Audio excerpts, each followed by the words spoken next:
Finalized in 1803, the Louisiana Purchase was a significant acquisition in which the United States, led by Thomas Jefferson, acquired approximately 827,000 square miles of territory from France. The price tag? $15 million.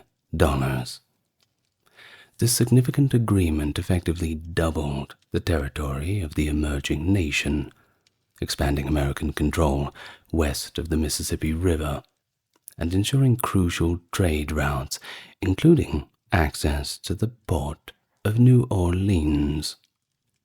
Driven by the ambition to advance westward expansion, safeguard national security, and stimulate economic development, the acquisition also mitigated concerns regarding French dominance in the area during the time of Napoleon.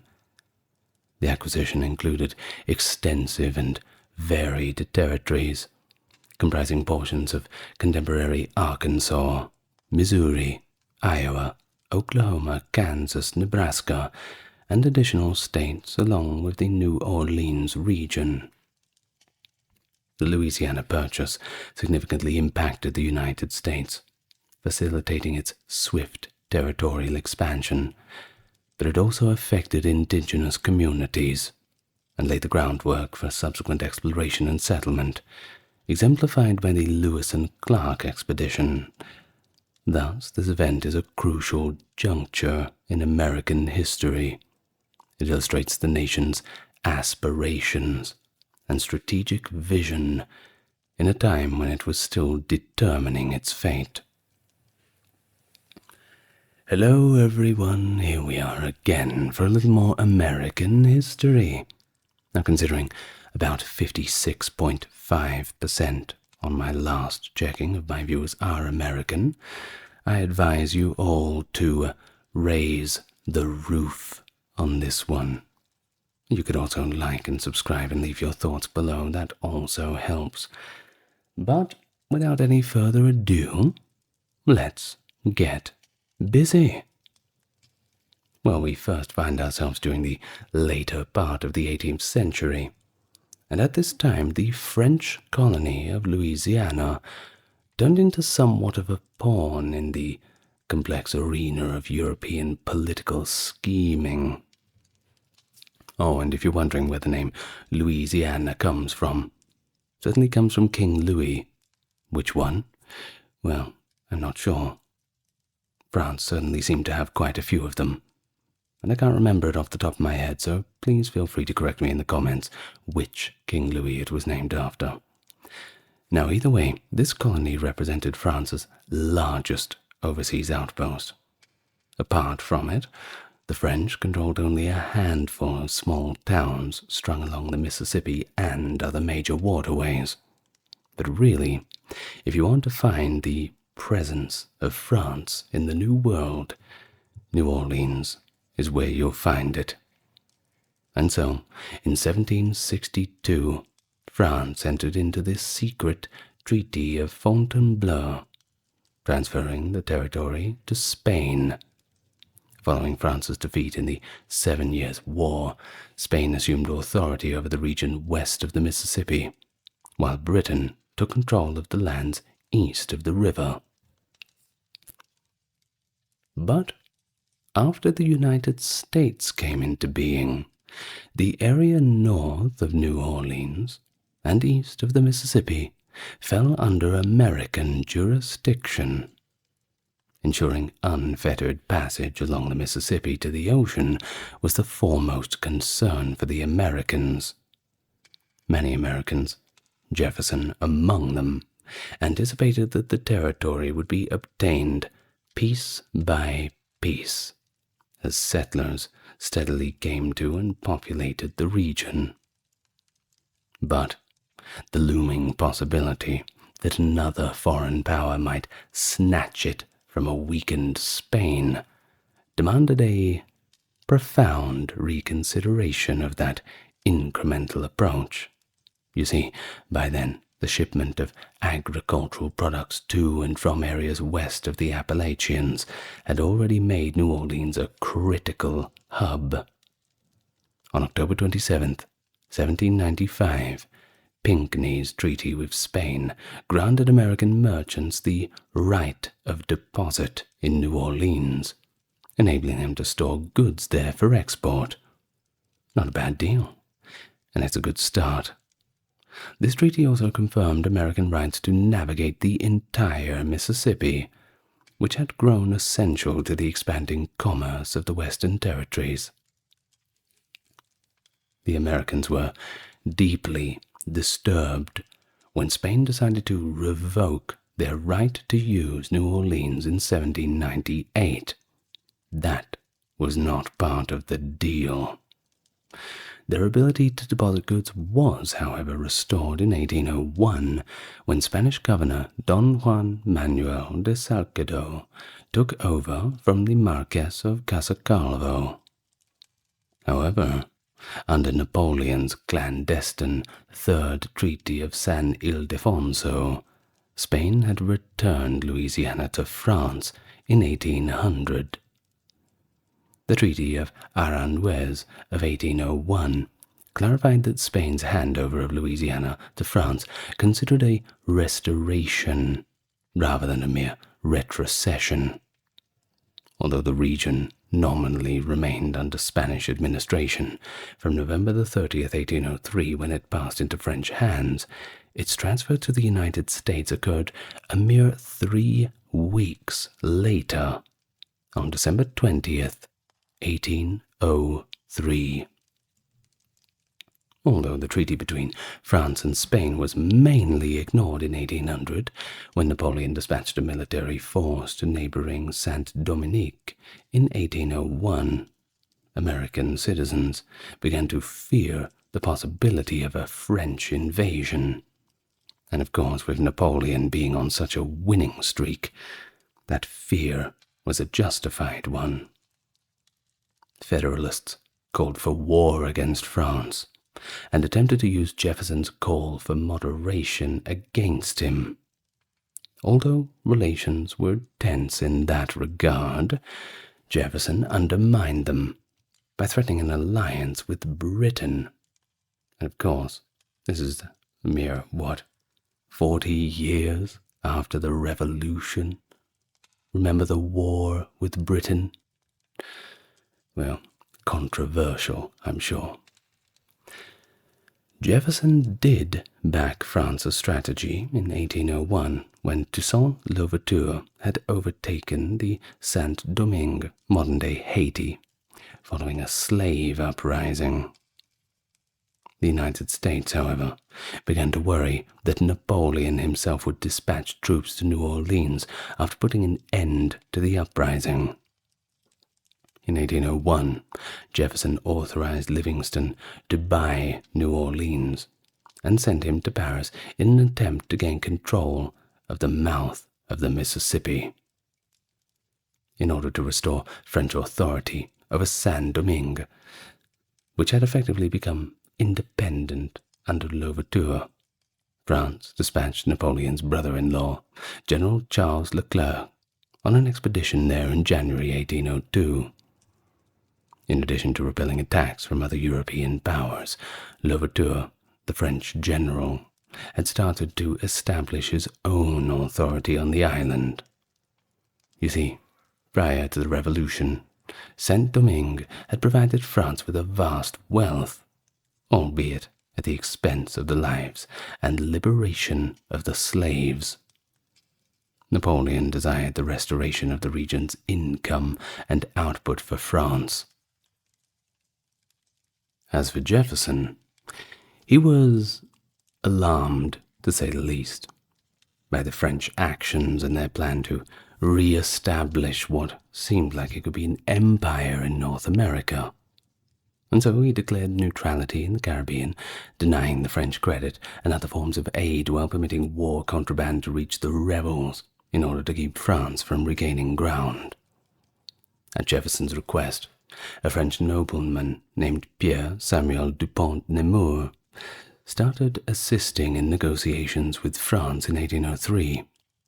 Dupont had strong connections to both Jefferson and the leading French politicians while he was residing in the United States, Bit of a double agent, it seems.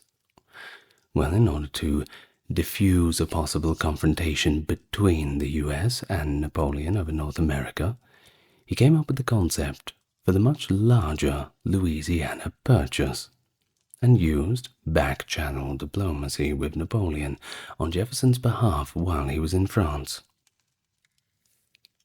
Jefferson had the most recent information on Napoleon's military operations and plans in North America during this period, giving DuPont some information that Livingston was not given was part of his changing approach.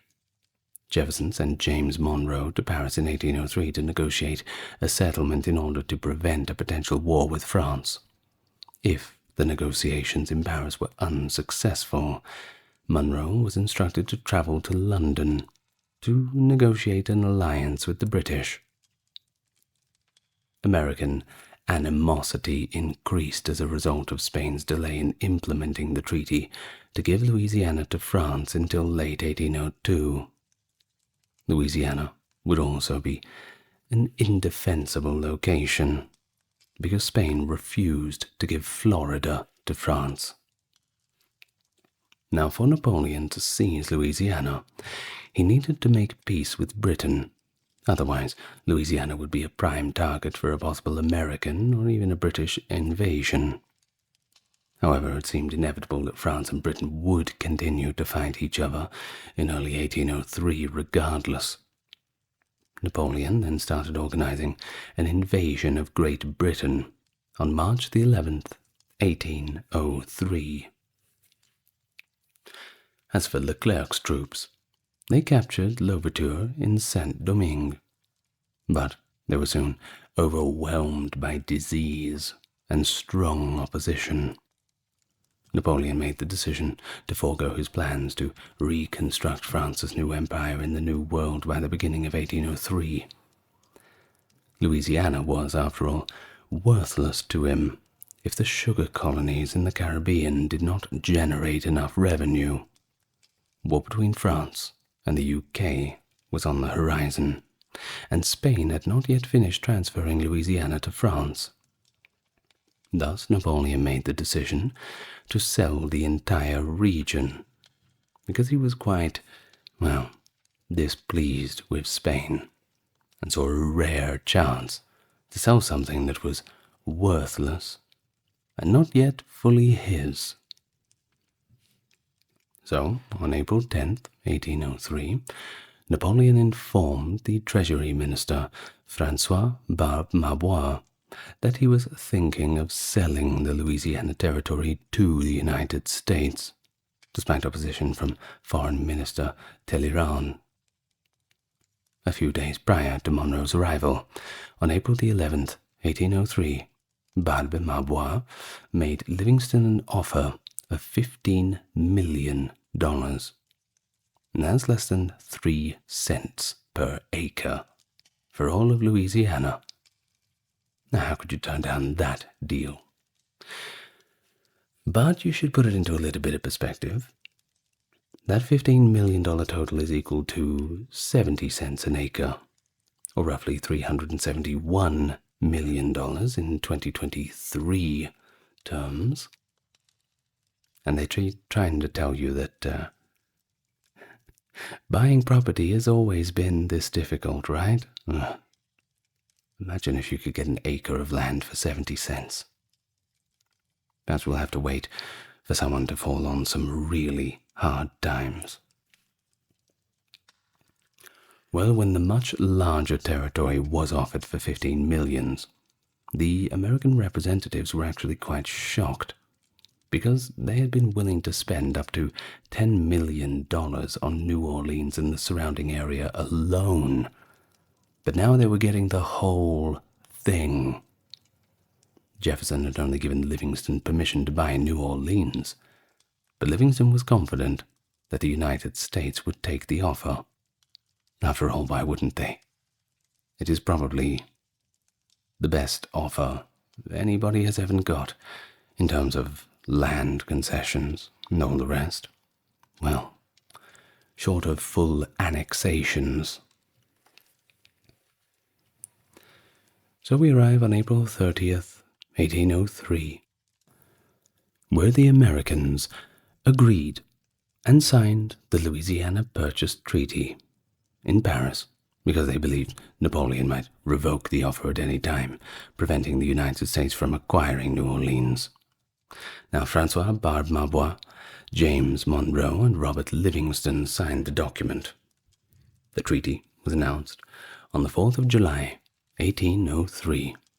Such an American day of announcing it. But the documents didn't actually reach Washington, D.C. Livingston famously said after the signing, "We have lived long, but this is the noblest work of our whole lives." From this day, the United States take their place among the powers of the first rank. Up until July 14th, from the Mississippi River in the east to the Rocky Mountains in the west, and from the Gulf of Mexico in the south to Rupert's Land in the north, the Louisiana Treaty was enormous. The United States almost doubled in size as a result of this acquisition. What a day to make a country. Well, as for France, the short end of the stick of the deal, they abandoned their aspirations in the Western Hemisphere and withdrew its 7,000 troops from Saint-Domingue in November of 1803, after 2/3 of its forces had perished there. And now called Haiti, they proclaimed their independence in 1804. But Jefferson and the other members of Congress refused to acknowledge the new republic, the second in the Western Hemisphere, and placed a trade embargo on it out of concern for a slave uprising at home. Didn't want to give anybody any fancy ideas. This, of course, made it extremely difficult for Haiti to rebuild its economy following decades of conflict, especially after the French successfully demanded an indemnity of 150 million francs in 1825. Yes, Haiti really got the short end of the stick there. They're still suffering from a lot of this stuff, you know. Well, the purchase was formally announced on the 4th of July 1803, following the return of Monroe and Livingston from France with the news. This allowed Jefferson and his cabinet to debate whether the purchase was constitutional until October, when the treaty needed to be ratified. Jefferson thought about using a constitutional amendment to support the purchase, but his cabinet persuaded him not to. Before the treaty was ratified, Jefferson concluded that the purchase was necessary to protect American citizens, and that made it constitutional. He justified the purchase by stating, "It is the case of a guardian investing the money of his ward in purchasing an important adjacent territory, and saying to him when of age, 'I did this for your good.'" Because of his stance as a strict constructionist with regard to the Constitution, Henry Adams and other historians have argued that Jefferson acted hypocritically with the Louisiana Purchase by interpreting the document's intent in a way that would support his acquisition. There was domestic resistance to the American acquisition of the Louisiana Territory. In fact, many people questioned Jefferson's philosophical coherence and thought that he and others, like James Madison, were acting in a way that they undoubtedly would have disagreed with Alexander Hamilton. Because of the high price, their perception of Jefferson's hypocrisy, and their conviction that France would not have been able, to fend off American and British intrusion into Louisiana, the Federalists were adamantly against the purchase. The constitutionality of the purchase worried both Jefferson and the Federalists, of course. The purchase was opposed by a large number of House of Representative members. The opposition was led by the Majority Leader John Randolph. By a margin of 2 votes, that is, a vote being of 59 to 57, the House was unable to reject the purchase request. Records showed that the land was actually in Spain, not France, despite the Federalists' attempts to prove this. Additionally, the Federalists were concerned that the new residents in the West, whose political and economic interests would inevitably clash with those of New England merchants and bankers, would challenge the authority of the Atlantic seaboard states. Additionally, there was fear that further dividing the North and South would result from the creation of more slaveholding states from the territory. Senator Timothy Pickering of Massachusetts led a group of Northern Federalists who even considered the possibility of a distinct Northern Confederacy. The main reason why New England Federalists opposed the purchase was economic self-interest, rather than a valid question about constitutionality, or whether France actually owned Louisiana, or if it had actually been returned to Spain if it wanted to sell the region. The idea of giving Western farmers another market for their produce that did not involve the use of New England ports also did not sit well with the Northerners. Additionally, a large number of Federalists, who were speculators in upstate New York and New England lands, hoping to sell them to farmers that might choose to move west if the Louisiana Purchase was approved. Additionally, they were concerned that this would weaken the political influence of New England Federalists and result in the formation of Western states, which would probably be Republican.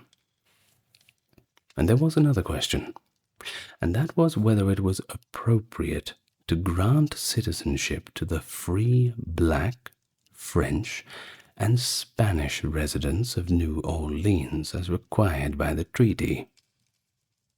Congress criticized these foreigners because they were unfamiliar with democracy and questioned whether they should or even could become citizens. Spain, of course, objected to the transfer for 2 reasons. First, France had not fulfilled the Third Treaty of San Ildefonso by having the King of Etruria recognized by all European powers, and second, France had previously pledged in a note not to alienate Louisiana to a third party. The French government responded that these objections were unfounded because the Spanish government had ordered the transfer of Louisiana in October of 1802, even though it had known for months that Britain had not recognized the King of Etruria in the Treaty of Amiens, and the promise not to alienate Louisiana was not included in the Treaty of San Ildefonso itself. So basically, it lacked legal force. I know, it's a bit complicated. I'm not good with laws and everything. But we're going slowly, right? Well, the United States had initially approached Spain about buying the property, but Spain itself had informed the U.S. that it would have to negotiate with France for the treaty instead. This is what Madison had said in response to Spain's objections. And it's a fair point. After the fact, Spain coming back and telling them you should have spoken to us, and Madison effectively saying, well, we did, and you told us that we should speak to the French instead. I bet they regretted that. I bet somebody got fired for that blunder. But of course, we've used this word worthless, and of course it was certainly not a worthless sale. The United States did actually take possession of Louisiana. Henry Adams asserted that the sale of Louisiana was trebly invalid. If it were French property, Bonaparte could not constitutionally alienate it without the consent of the French chambers. If it were Spanish property, well, he could not alienate it at all. If Spain had a right of reclamation, his sale was worthless. In addition, Spain gave the territory to France in a ceremony held in New Orleans on November 30th, 1 month before France gave the city to American officials.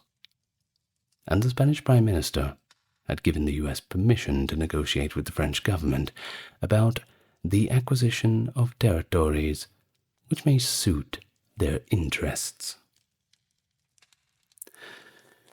Well, other historians refute the aforementioned claims that Jefferson's purported hypocrisy by stating that there are 2 ways for nations to alter their borders, the first being conquest and the second being treaties, which is an agreement between nations, of course. Now, the latter was a treaty known as the Louisiana Purchase, and, well, you don't need a conquest when you can just write up a contract. The article of the Constitution, the second article rather, Section 2, expressly gives the President the authority to negotiate treaties, which Jefferson did.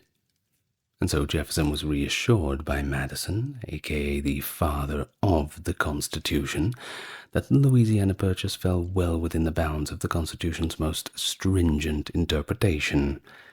And if you've got him on your side, well, you're doing pretty well. His endorsement, that's the word I'm looking for. So Treasury Secretary Albert Gallatin went on to say that since the President was expressly given authority to negotiate treaties, the only reason that expanding the nation's territory through a treaty could not be presidential power would be if the Constitution explicitly prohibited it, which it did not. And as a staunch constitutionalist and constructionalist, Jefferson was right to worry about adhering to the Constitution. But he recognized the strength of these arguments and was prepared to acquiesce with satisfaction if the treaty was accepted by Congress.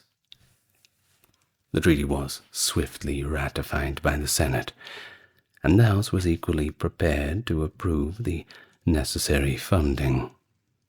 Instead of having $15 million in its treasury, the young United States borrowed the money from the Dutch and the British banks at a 6% annual interest rate. And that's pretty good. What's your credit card interest rate? 20%? In Australia, most credit cards are 20%. It's funny how when it's governments borrowing it from other governments, they get a bit of a free ride, isn't it? It's funny how that works.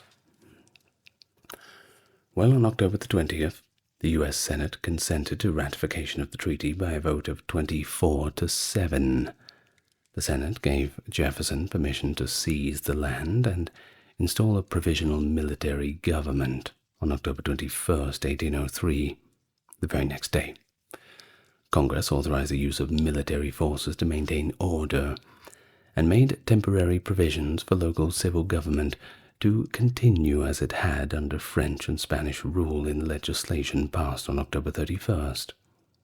Plans were also made for a number of exploration and mapping expeditions, the most well-known of which was the Lewis and Clark expedition, which I have made a video about. I'm sure you've seen that one. It is as they say, an absolute banger. So, on December 20th, 1803, at the Cabildo, France handed over New Orleans, the former colonial flag, with a flag-raising ceremony held in the Plaza de Armas, which is now Jackson Square, a significantly more American name. 3 weeks prior, on November 30th, 1803, Spanish authorities had officially transferred the colonial territories and their governance to France.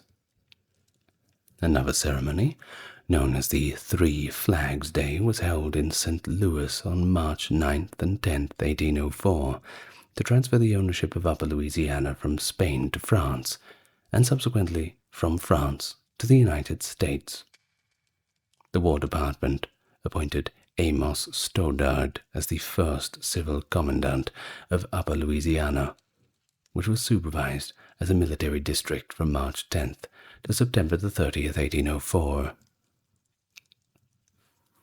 With effect from October the 1st, 1804, the acquired territory was divided into the District of Louisiana, which was temporarily governed by the Indiana Territory's governor and judicial system, and the Treaty of Orleans, or in French we say Orléans, the majority of which would eventually become the state of Louisiana. Now, the District of Louisiana was renamed to the Territory of Louisiana the following year. St. Louis served as the capital of the Louisiana Territory, while New Orleans served as the administrative center of the Orleans Territory. The American government assumed French debts and issued sovereign bonds to pay for the land. After Byrd, Savage and Byrd failed earlier in 1803, Francis Baring in the Company of London was appointed as the official banking agent of the U.S. government in London. Due to this advantageous stance, the United States requested that Barings manage the deal. Hope and Co. of Amsterdam, with whom Barings had a close relationship, collaborated with the banking institution to underwrite and facilitate the purchase. Barings contributed its American connections to the transaction experience, while Hopes contributed to the experience of issuing sovereign bonds. In April 1803, Pierre Labouchere from Hopes and Alexander, the son of Francis Baring, came to Paris to help with the negotiations. The initial price of 100 million francs, which the Americans could not afford, and the financiers could not supply, was lowered to 80 million francs by the French and the American negotiators with the assistance of the bankers. The value of the U.S. currency was fixed at 3,333 per 10,000 francs per U.S. dollar in the final agreement. So the 15 million purchase price once again was roughly 371 million in today's money. Under the agreement, the U.S. took responsibility for French debts owed to American citizens, totaling up to 20 million francs, or about 3.7 million. The final 60 million francs, or 11.25 million, were paid with 6% interest-bearing U.S. government bonds that could be redeemed between 1819 and 22. In 1803, October, the U.S. about 2 million of the 5.86 million in the specie that the Treasury had on hand would be used to settle some of the debts that were taken on from France as part of the acquisition. But of course, Napoleon wanted his money as soon as possible. So Barings and Hopes bought the bonds for 52 million francs, agreeing to pay 6 million francs at the time of issuance, and then 2 million a month for 23 months consecutive. The banks had already given France a 10 million franc advance in July of 1803, but the first set of bonds was issued on January 16th, 1803. Napoleon, who was short on cash at the time, forced the banks to buy the bonds as soon as possible, and by April of 1804, the banks had transferred an extra 40 million francs to pay off their debts to France. Ultimately, the 11.25 million in bonds were purchased by Barings and Hopes for a mere 9.44 million. The United States Treasury paid off the remaining bonds in 1823. So, the total cost of the Louisiana Purchase was not 15 million, because if we encounter in interest and all the bonds and everything else, it was about 23.3 million, give or take. Of course, the British government initially permitted the purchase to go through because it was better for the neutral Americans to own the territory than for the hostile French to. even though the War of the Third Coalition, which led France into a war with the United Kingdom, started before the purchase was finished. But by December 1803, Barings was ordered by the British to stop making any more payments to France. Hopes accepted the directive after receiving it from Barings, but only on the proviso that Baring pay the changer's expenses and transfer its Louisiana stock to Hopes. Baring was also obliged by Hopes to abstain from trading Louisiana stock without the state's approval. So, in April of 1804, the last payments were sent to France. The extent of the purchase quickly became a point of contention between the U.S. and Spain. The boundaries of the region were not specified in the Treaty of Fontainebleau in 1762, which gave it to Spain, the Third Treaty of San Ildefonso 1801, which returned it to France, or the Louisiana Purchase Agreement 1803, which gave it to the United States. It was all a little bit up in the air, intentionally vague. The United States, however, did assert that Louisiana encompassed land extending to the Rio Grande and West Florida, as well as the whole western part of the Mississippi River drainage basin up to the crest of the Rocky Mountains. But Louisiana, according to Spain, was limited to the cities of New Orleans and St. Louis, as well as western bank of the Mississippi River.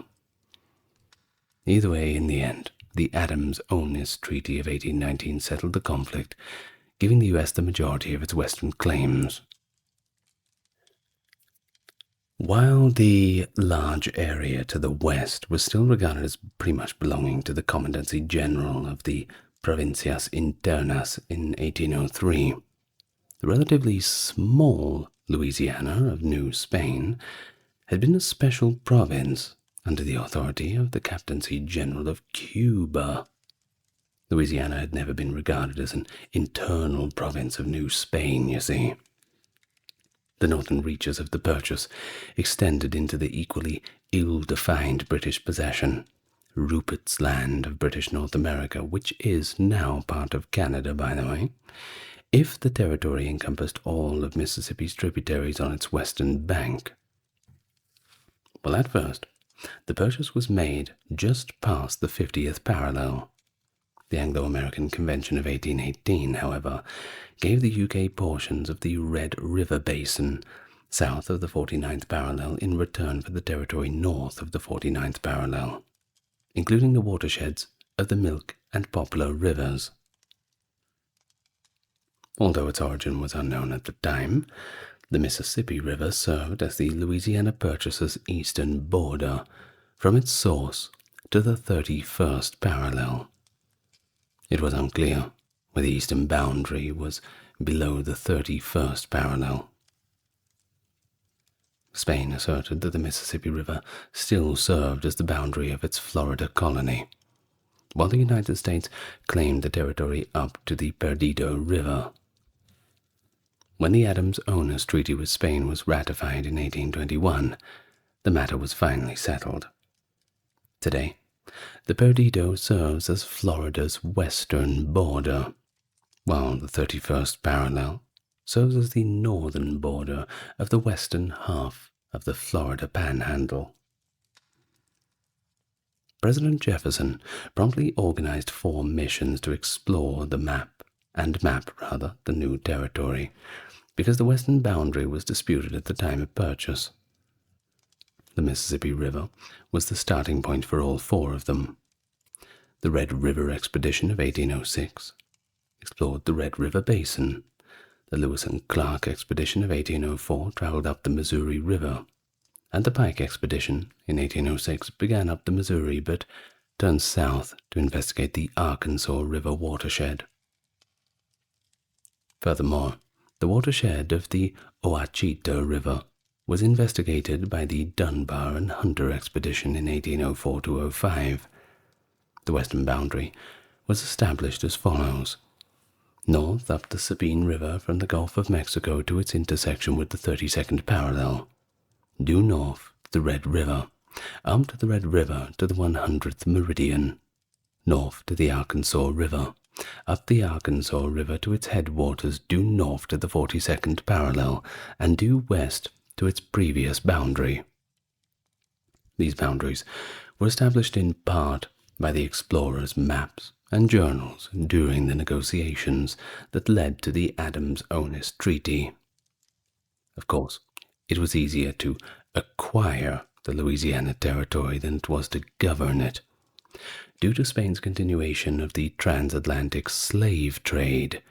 The majority of its European inhabitants, who were mainly of French, Spanish, and Mexican ancestry, were Catholic. Additionally, there were many Africans still in chains. This was especially true in the region that is now Louisiana, which also had a sizable population of free peoples of color. In the 18th and early 19th centuries, there were already some slaveholders in both modern-day Missouri and Arkansas.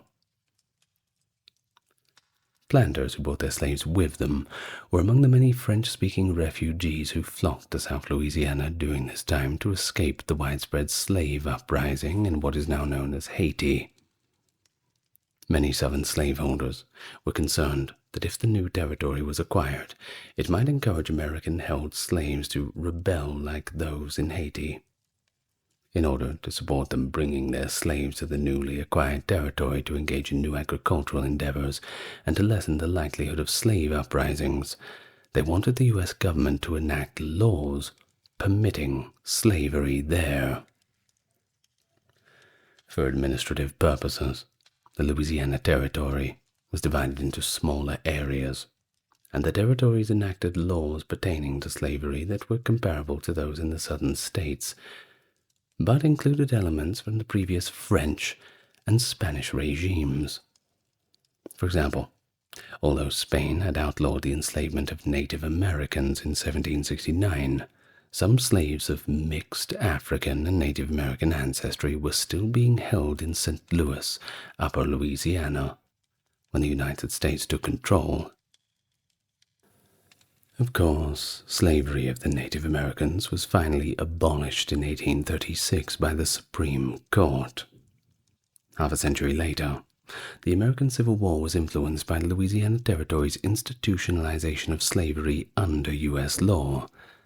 Southern states wanted slavery to be extended to the West, while northern states were equally opposed to the new states being admitted as slave states.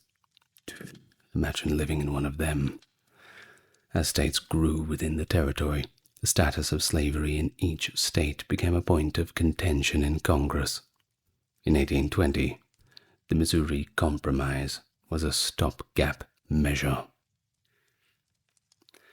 Since British and French traders from Canada and allied Indians, particularly in the Sauk and Fox, continued to dominate trade along the Mississippi and Missouri rivers, the U.S. government attempted to establish control of the area following the early explorations.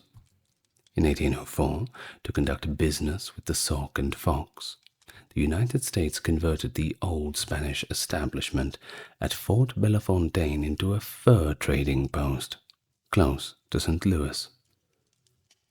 Two military forts with trading factories were constructed in 1808.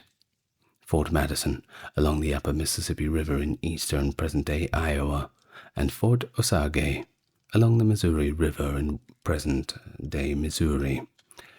Fort Bellefontaine was transformed into a U.S. military fort in 1809 as a result of growing tensions with Great Britain, and it remained in that capacity all the way into 1826, just in case. Of course, the British defeated the American forces in the upper Mississippi during the War of 1812.